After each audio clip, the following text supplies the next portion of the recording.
diqqət, kimin böbrəyində daş yaranırsa, öd yollarında daş yaranırsa, durğunluğu varsa diqqətlə qulaq assın. Siz bu bəladan qurtula bilərsiniz, heç kəsə 1 manat vermədən. Məsələ nədir?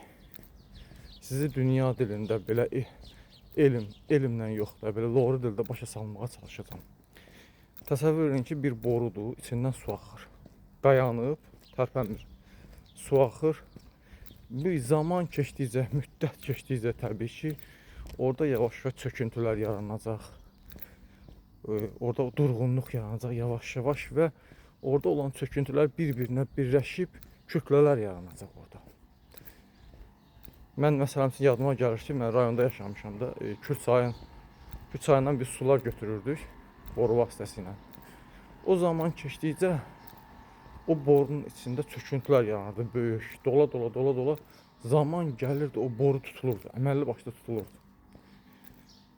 Bu, əgər biz o borunu tutaq ki, axır, əlimizlə tutub davamlı sirkələsək, bax belə, o axa təbii ki, sirkələsək, orada çöküntü olmur, durğunluq olmur, çünki sirkələnmə var. Stabil dayanan turbada çöküntü olacaq. Demək, biz, yenə də gəlib çıxıram yürüyüşə. Biz yürüyüş etdikcə, çünki bədəndə sirkələnmə var. Burada öddə durğunluq yaranmır.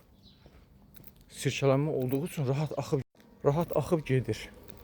Həmçinin bu böbrəyə də aiddir. Biz indi gəlin baxaq görək, biz yürüyüşlə nələri əldə etmiş oluruq. Bax, biz yürüyüş eləyəndə öd yollarında, öddə durğunluq aradan qalxır, çöküntü zad olmur, hamısı axıb gedir, o ödün möhtəviyyatı durulur.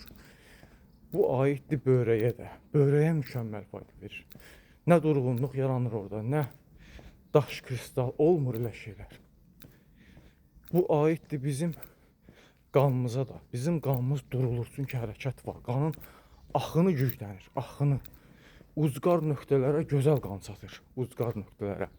Məsələn, uzqar nöqtə deyəndə hara ola bilər? Məsələn, ürəyimizdən ayağımız son nöqtədir, uzqardır ora.